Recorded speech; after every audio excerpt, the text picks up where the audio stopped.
Omwana ngolayika bulungi nnyo. Abalogo tebakyalina capital. Okay, ye ng'omuntu already nali muwagira before even the TikTok thing. Naye yo okuntegeera. I believe yagenda manya nti this is quote my die hard. Bya TikTok kuba nakolanga nnyo gundi ezo videos. Naye nga ekyewunyisa zaali zimutuukako. Ku bantu nga bamuweereza gundi ezo. Kuba I remember even the first time we met yangamba nga videos zo mbadde nzifunanga. Yeah, in fact, bana esimaina kumanya. Nange tokaaba. Ane tokaaba. Guno mukwano. Olunaku olwo bwe twamiitinga ne Rema. Ng'ojjeko ebyagamba nti omusanga mu Kivulu n'omulala ku stage. This time around kyali nga appointment Scott ne Rema bagenda meetinga. Nakankana. Bigambo byambula.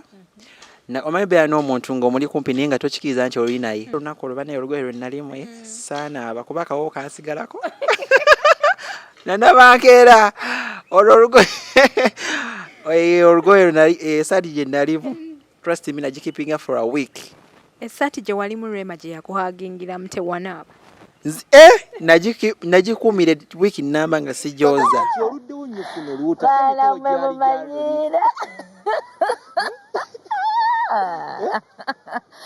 Naye nga temufaayo emikolo omuntu siiti akola omukolo olina kuba oli lubuto oba olina okuba nti osuubira emikolo tugikola out of love kati nemulindirira on God's timing abawe ekyengera oluddewo nnyo oba lubuto lwaki be bansalirawo omwana waffe omwana wange nezzazi kati nze nyina okusalawo n'omwami ne tusalawo omwana tumuleetadde mu nsi tusobola okukisala ate ne Katonda yasooka okitegeera yamanye n'agamba kati nja bbawe essanyu mu kaseera bwe kati nja bongerako era mbongereko ebyo byonna tubirekera Katonda naye inshallah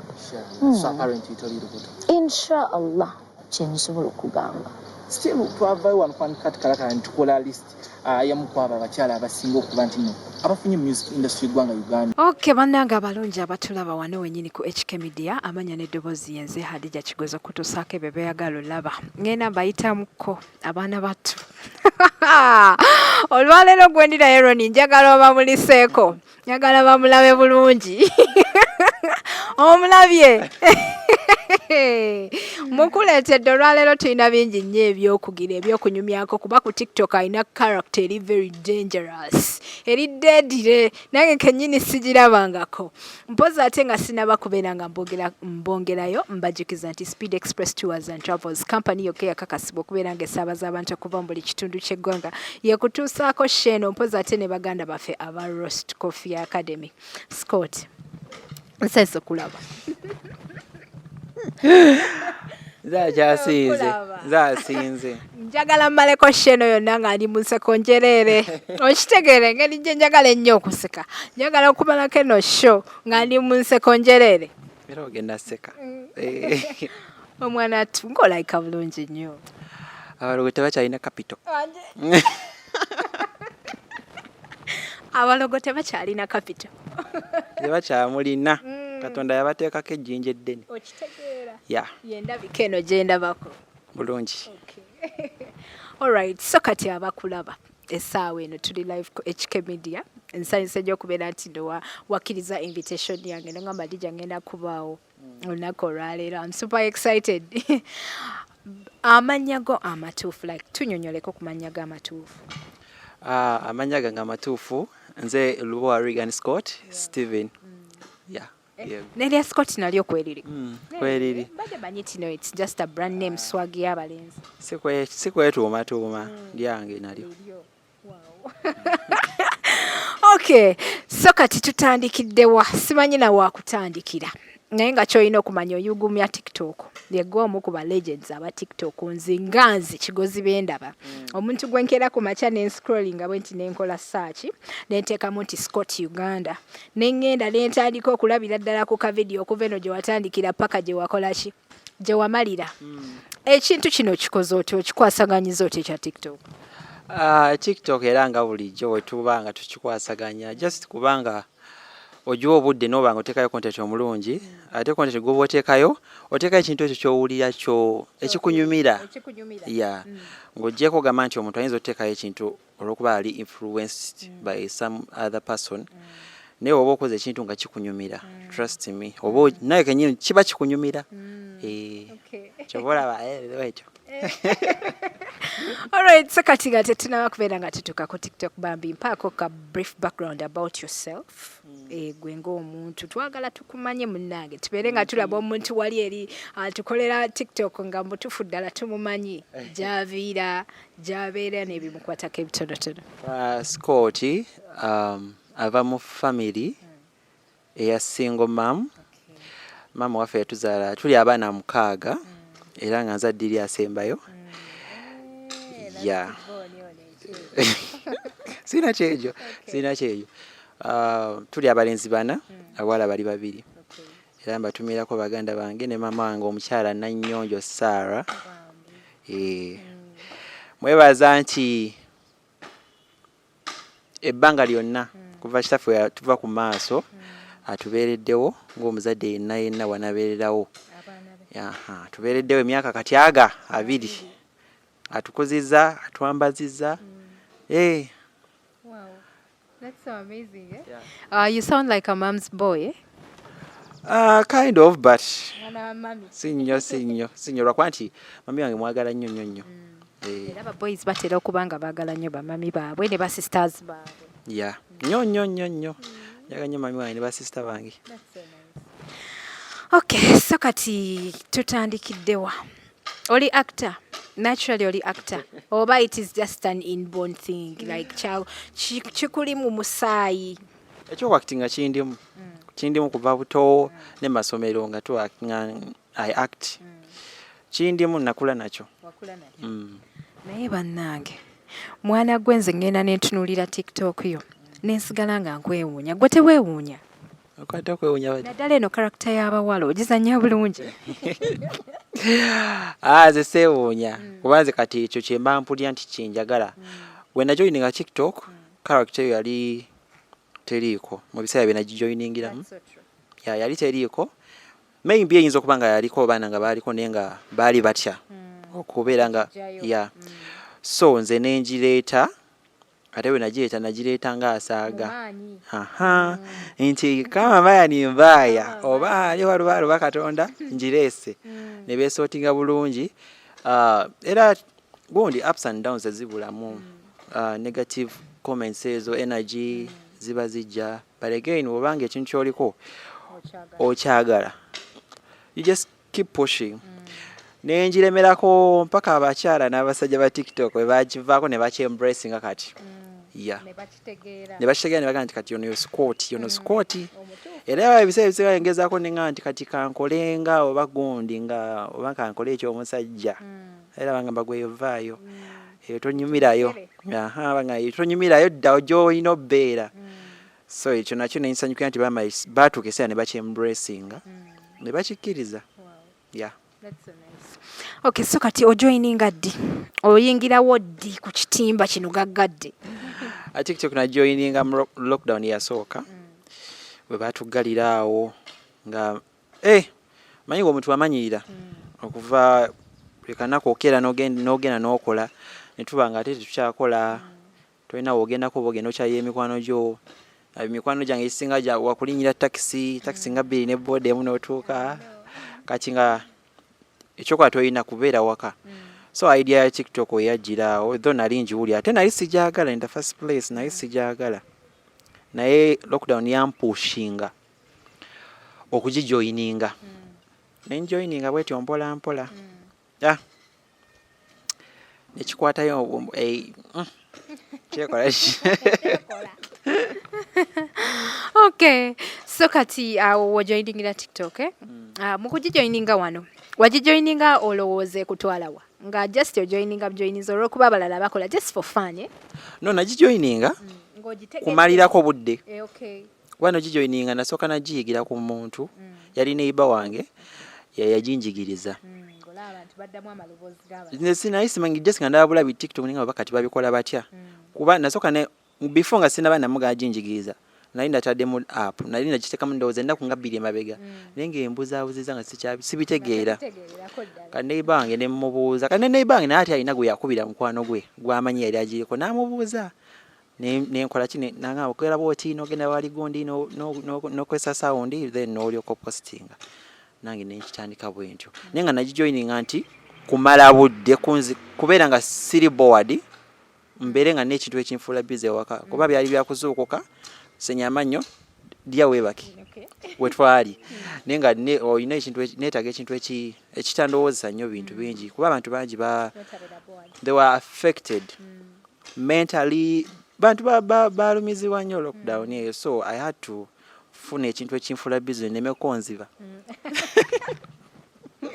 Muneno lemekonziba wali tosobola konziba kozi mu lockdown abantu we baaliranga obulungi nga mukola gwa kulya nakweba konziba kuyinza okuba nga just sikulya naye okonziba obwongo obeere ng'oli awo wonna busikatidde bwebe nga buli active kyekyambeeza ku TikTok neme kulowooza nnyo bingi kuba by then nali ndi wange mukazigo ewaka sobola gendayo mukadde mukubira ku ssimu nagamba singa obadde osobola afuna ekimotoka ojje naye nga tolina nawe ojja kimotoka nga mpulira ennaku nga ndi mukazigo omwo nga ndi mukazigo omwo okay so kati ojoininze TikTok otandise okubeera ng'ogikolako wa realizing eno character nti yekusuutinga wakitegererawo nti kino kye nnina okukola n'otuula mu ddoboozi lya Rema n'otuula mu ddoboozi lya Leila Kalanzi no ekya character already bwe nagigendako nagendako nenga bwe bakozesa sounds zengenda kukola ntya nga nneeza abantu bange bali babiri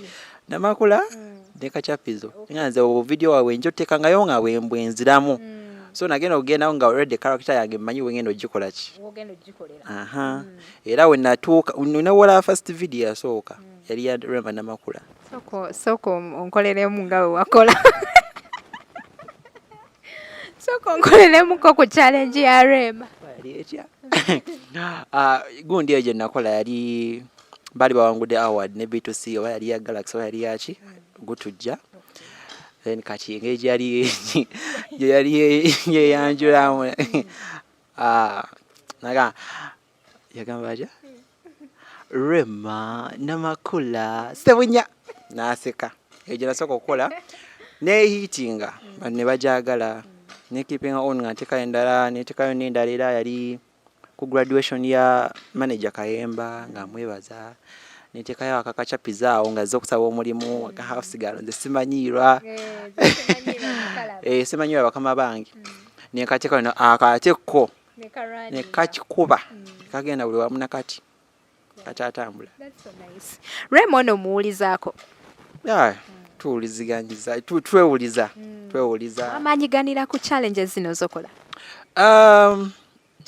okay ye ng'omuntu nali muwagira before even the TikTok thing naye yo okuntegeera I believe yagenda omanya nti this is quote my die hard bya TikTok kuba nakolanga nnyo gundi ezo videos naye nga ekyewunyisa zaali zimutuukako ku bantu nga bamuweereza gundi ezo kuba I remember even the first time we met yangamba nga videos mbadde nzifunanga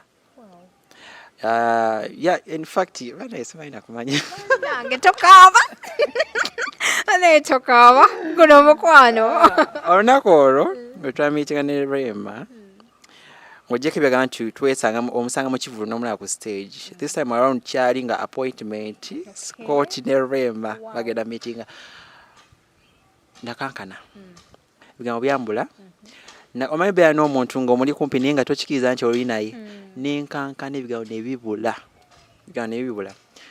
naye kyasinga okunsanyusa nti we yatuuka bw'ati ng'avudde mu motoka she was very happy n'okusinga nze nze ate kyasanyusa nembula n'okukaaba kumpi talinnya nengamba ayayaya bamanyi bulijjo kwegamba nga gy'olaga olabayo Scott banengansasukula iki it was some great moment kyanyumira nnyo nensanyuka era olunaku olwo bane olugoye lwe nalimu Sanaaba kuba akawo kansigalako nanabankeera olwo olugoye esaati gye nalimu trust me nagikeepinga for a week. Esaati gye wali mu Rema gye yakuhagingira mu tewanaaba. Nagikuumire week namba nga sijooza nga just njiteka wali nga sijambala saddamu najambala nenjiteka wali nga just mpunyako weki nga kanzijukiza aya n'engeri gye yakuyiseemu Scott. just no olunaku olwo nawulira essanyu. Nengamba era kati abalogo abali bawoza omwesibako ne bakirabira awo N'oba wa level. nensirika nenkateekayo bulungi nensirika ne beesootinga bokaboka kati mwemba maze ensiirinze N'osimbula. Okay. So kati okusinkana Leila Kalanzi ono ye mwali mu actinga naye somewhere oba naye mwali mumanyiganye before? Kati ne Leila ekyo kyagala ofaananamu ekya Rema nti naye videos yali azifuna era ne ku TikTok yali yanfollowinga era kugenda ba kati ebise ebisinga wenategera nti yanfollowinga ku page yange eya Facebook nga yanfollowinga naye nga buli wenteekayo content eyo alimu sound ye nga commenting nze alikinze so kyatuka ekiseera ye kenyini nannoonya era nali ndi awo namba yange yagijjawa nankubira essimu ngamba Scott ogamba otya nkunoonya ngamba wangi tinkunoonya konze sirika ngamba kale maama namuyita na maama nanga nkwetaaga oli Freddy konze simanyi nanga ku Monday tusobola meeting konze it's okay of course naye nsobola okusazamu byonna programs zonna nange atange no meeting omuntu wange serebu wange so we met on Monday netwagenda meeting angambe yali agala kunkolako interview netumeetinga era nali musanyufu nnyo nasanyuka naye yennyini yasanyuka nazijjako interview Rama nangamba tugenda kukolayo buskits wano biki ate awo nempulyanga n'ensi girina nzaagirina eri mu ngalo netutanga okukola skits naye bwetyo mpola yeah. Wow, that's so amazing. Badde simanyi nti no bw'okola ebintu bino eno serebu ogwobeera obikolamu ayinza okukunoonya. Nange naye sikimanyi naye nze kyensuubira obanga ekintu okikoze mu bubi omuntu asobola omuntu yenna gy'ali newekitwala ebbanga ng'omuntu oyo tannavaayo trust me ekibanga ekintu kirungi nga kintu si kibi kyokola oba mu linnya lye atuuka esaala n'akukola kinaakusiima yeah.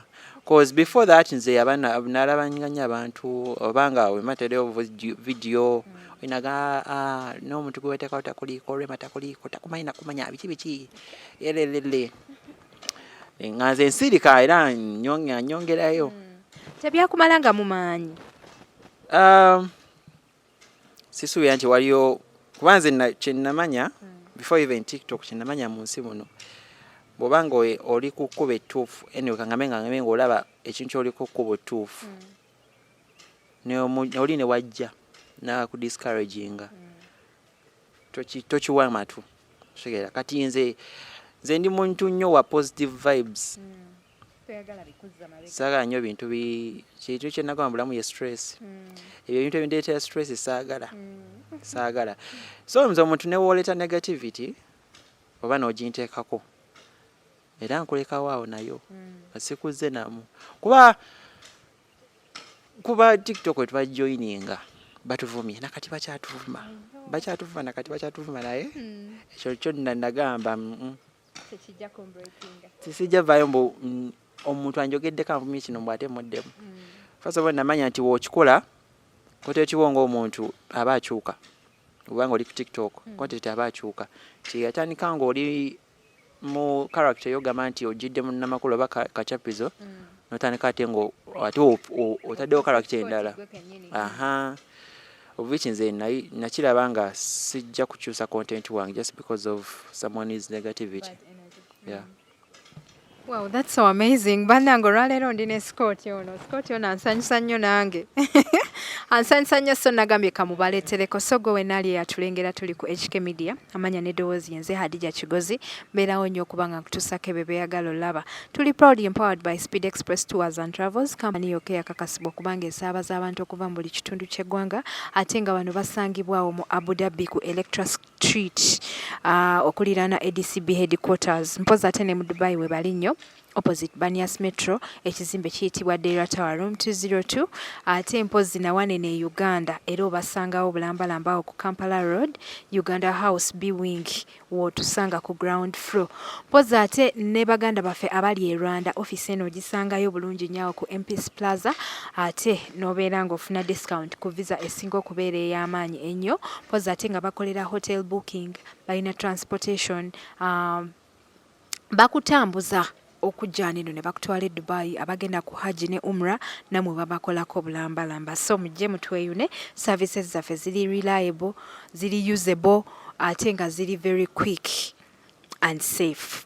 Mpozi ate ne baganda baffe aba Roast Coffee Academy bakugamba nti basobola okubangula n'ofuukira ddala barista atuukiridde n'ova wano ng'olredde olina qualification ey'oku bubwo n'ogenda e Dubai n'ofuna omulimu ogw'ebbeeyi nga barista. Obasangayo mu Abu Dhabi we balinnyawo mu Dubai, mpozi ate nawane eno wennyini e Uganda awe najja nankumbi. Okay, so kati bannange olunaku olwaleero tulina Scott ono. Alabika bulungi. Scott ngo alabika bulungi. Nagambye abalogo tebakyalina kapito. Olabika bulungi nnyo n'okusinga ne wenkulaba ne mu video. Anti wali tubaamu gundi, tuba twefumbye. Manyi abantu ebiseera ebisinga baati baagala nnyo okwembracinga gundi yaabwe obulungi bwabwe obwa ddala. Naye alhamdulillah. Mukama mwebaza. All right. So kati abantu bawulira batya ku kyokubeera nti no okola eno girl character? Tebakwa accusing in any way.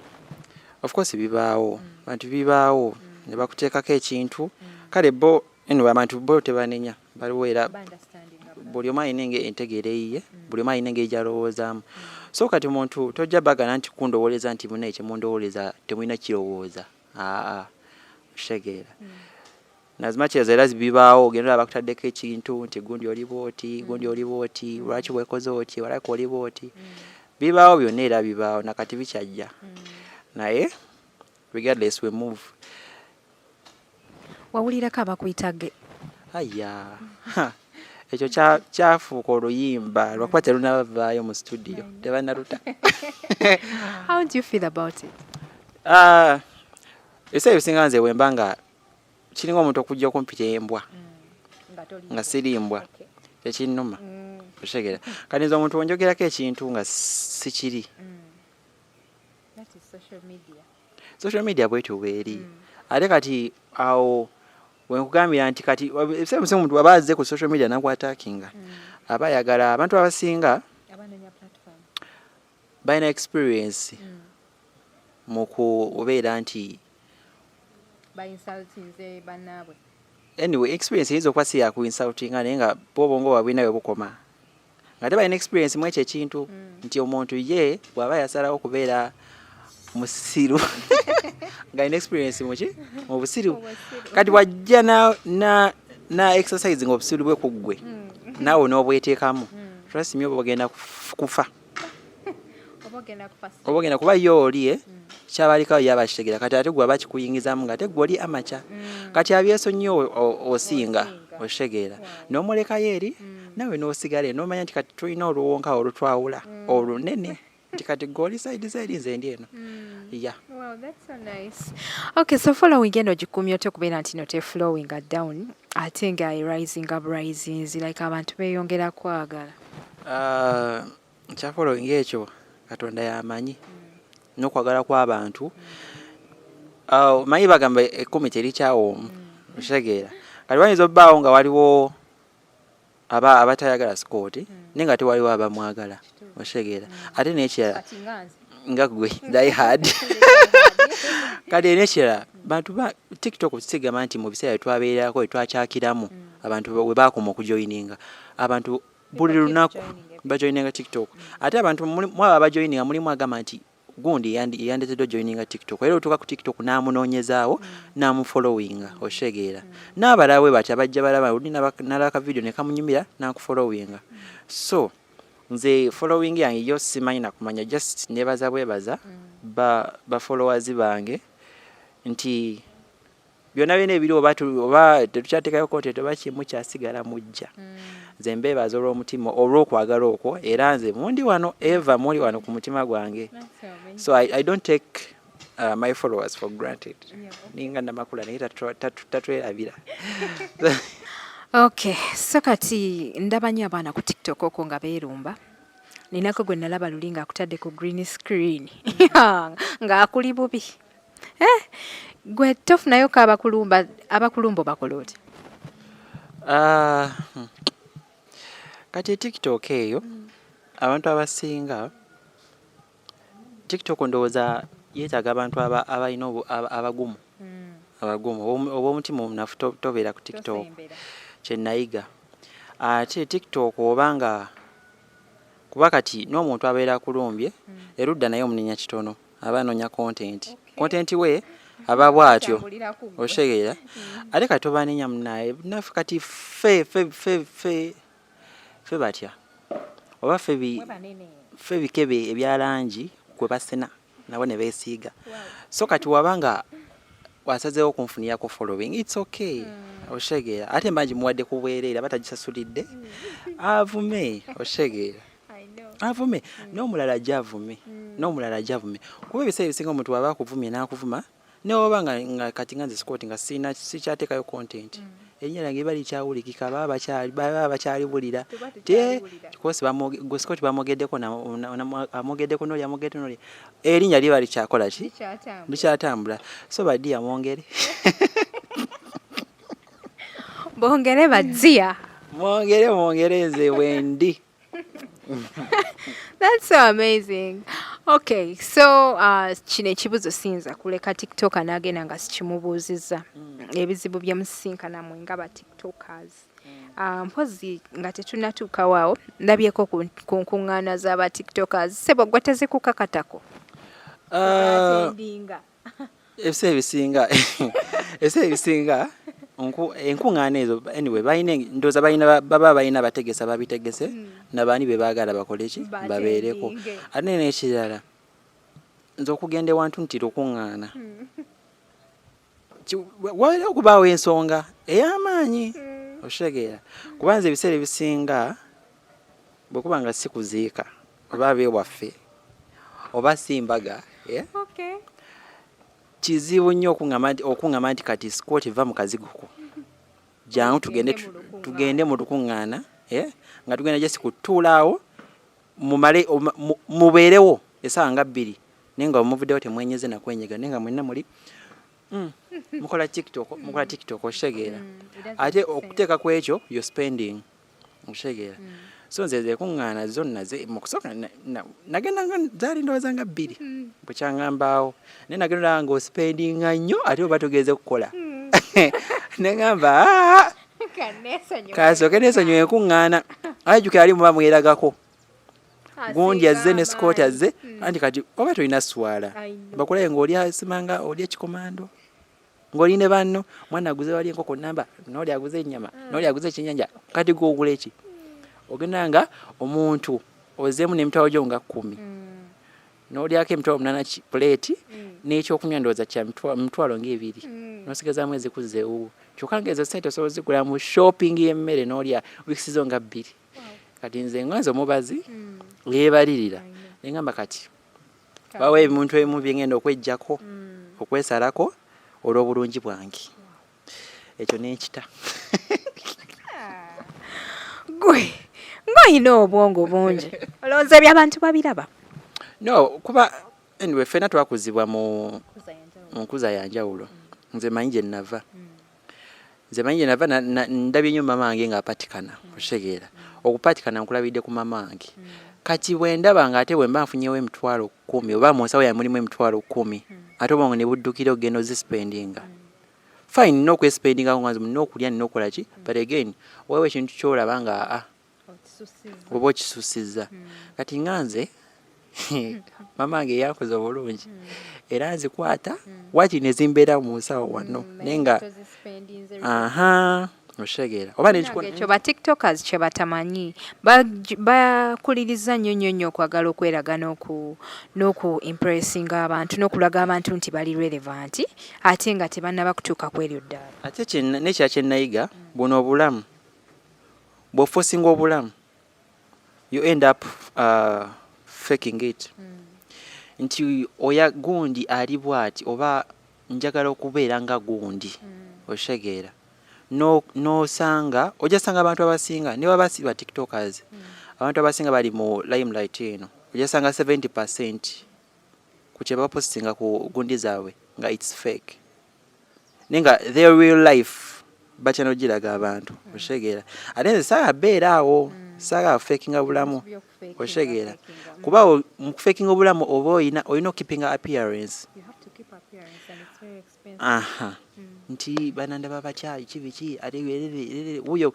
engoye kati ngenda ku meetinga ulioma binaka meeting okupangisa rugoyi oshegeera ate ojja tupangisa ati mitwalo 5 oba oyina opangisa outfit number eje mitwalo jonga 15 bwotyo buliwo oshegeera nenge eje 15 tosobola okujjako emitwalo jonga 10 n'ogula empale n'essaati ne bikubeeramu oshegeera ate nga bibyo forever so nze ebyo byo oyinako woko ya okitegeera abategeera nga gwe batono just twabadde n'ebivulu by'abagundi by'aba tiktokers ku Easter saakulabyeyo era ne Easter tofulumako mwena Easter eyo Easter agenda otuuka nga ndi mwavu so nga siiraba nsonga lwaki mba ngenda out era nasigala kazigo nendaba akazannyo kange nenga ebivulu twabiraba abakola mukama n'abayamba ne bakola naffe eri basanyu lyaffe kuba munaye ku tiktok muno abako atadewo ekivulu nekibanga kijjuza nekitamuyiwa kibashegeeza nti waliwo at least mulimu omulamwa mu tiktok okusinzira ng'abantu bwe baali bagimanyi nti tiktok terina mulamwa nkulabye ne YouTube channel naye simanyi YouTube channel lwaki ogiraga jalide tulinza otuweereze teri kajja nina byefumba naye mukama nkwatireko bituuke ku stage gye mbyagaliamu bifulumya. Call upon people to subscribe to your YouTube channel to watch all your old videos. Bane ba mikwano following us Scott abagala Scott ebyaddala boy mweka kubasijja anyway n'abalabe kuba abalabe batupushinga ate okubeera nga tetweswaza mbakoola nina YouTube channel yange eri mu Scott UG munyambe mu subscribing ebipya bijja don't kati tusikatidde mnenga bijja TikTok era nga bulijjo Scott UG ne page ya Facebook na eri mu Scott ne Instagram kwendi Scott. Yeah. That's so amazing. Okay, so kati tubirabye ebiri ku TikTok byembadde nkyakubuuza akuba nenyingizaamu kino ekyokubeera nti newaliyo meetings z'aba TikTokers sikulabangayo. Oyinako ko ebizibu naye byofunye ku TikTok? Ebizibu nga mbijja ku TikTok ne bikunyiga n'obulira nga oyina obulumi ku bulamu. Kuba ebyandibadde ebizibu by'abantu kwataki nga teze si kizibu ebiba bizibu biba tebintya so TikTok sirina nnyo bizibu byenjisanze kumpozi tewali. Ate ebirungi byofunye ku TikTok? Ebirungi byefunye ku TikTok nfunyemu emikwano mitize abaserebu bange bamitingiddeko nfunyeko endorsements obutonotono nfundiddeko n'obuvumu kuba nali muntu ali shy nakati nkyalimu naye TikTok egeze obujjayo naye nga eyo nambifunyidde mu TikTok nkoleddeko erinnya kye nali simanyi oba kiri baawo naye nkoleddeko erinnya nfunyeko emikwano mingi. Okay. Nze wemba nkulabira ddala ng'omuntu alina talent naddala mu acting. Ogezezzaako okuyingirako mu bibiina bino ebyabannakatemba abazanya katemba? Ebibiina ebyo sinnaba naye nga oba oyagala kola ekintu ekikyo ku bubo anti erudda osooka n'olowoozaamu ojja noonya ekibiina nga kirina gundi zaakyo nga kyo okitegeera. Kati awalinze n'okolera ddala ekikyo oba gwe abasinga n'okolera ddala ekikyo nomanya nti kino kyange than okwawukana n'abantu kuba bintu si byangu ebyo ebibiina. Okay, Scott, ndowooza osiibula abantu tugenda akaboozi kabadde kampimpi tetugenda kubeera nga tukawanvuya naye nga ndi super excited okubeera nti nowaze nondabako leero. Nze asinze abawagira Scott mbebaliza ddala okusookera ddala njagala okwebaza mama wange kuba gwensookera ddala okulaba nga faani wange asooka. Mwebaza olw'obuwagizi. Nebaza mikwano gyange nebaza bafaanizi bange mwenna mwebale kunjagala mwebale kubeerawo Scott mwebale mulwanira entalo eyo gy'abajjinja batali mwebale byonna byebukolera Scott byebukola in the name of Scott. Mbebaza nnyo temujjanga okwo. Scott, wobeera oli mu TikTok wano eno olayikanga omuntu omuzibu naye oli very humble oba kamera yange eno yekuhamburize nekuwumbawumba. No, kati ati wali TikTok eba character ndala mba ntryinga kuactinga mba ndi kuactinga tekibeera nti obanga wembeera mu bulamu naye nga nze in real life I'm the coolest person. Bw'oba tontambadde ate ne bw'oba ontambadde era sivaayo ontambadde ako ontambadde nga tontambadde n'omuntu n'okuntambaala kuba siri muntu nti ngenda kwatakinga omuntu olw'okuba nkoze kino. But all in all ndi muntu ali cool, very cool. Ate ndi muntu wemba ngambe kati obanga ono mukwano gwange nga nti this is my best friend kiba kyekyo bwemba sikwagadde nkulagirawo sikweka. That's so amazing. Relationship eno tujogereko tugireke? Tujogereko. Friend gyali? Nange. Gyali eyo mpozi yaleka taddazaalibwa. Nenga I believe gyali kuba sijjagala nti aliyo kuba munaye wabaayo bangi oli n'agamba naye Scott wange naye nga tannaba kigamba. So I believe nti gyali era mutumiddeko mu bitiibwa ebingi. Atannaba kujja. Babaayo eyo Scott ng'akulaba. That's so nice. Okay, bakwano tugenda kubeera tuwasibula olunaku lwaleero video tugikwatidde wano ku Stream Live Avenue. It's a production studio ate nga bano bakuba bulango janguke watoni mbazira abeere nga akubira akalango ko otunda bintu mwabalina ebivulu ensonga ate yazikolako. So olunaku lwaleero wetukwatidde video yaffe tubeereddewo nnyo omwami ku kamera ye Roni nkutumiddeko nnyo partner mpoza ate nze kennyini Hadija Kigoza kubeera nga nkutuusaako ebyo byeyagala olaba. Tuli proudly sponsored by Speed Express Tours and Travels company yokka eyakakasibwa okubeera nga esaabaza abantu okuva mu buli kitundu ky'eggwanga mpoza ate ne baganda baffe aba Roast Coffee Academy. Tweyanza nnyo bakwano, see you again.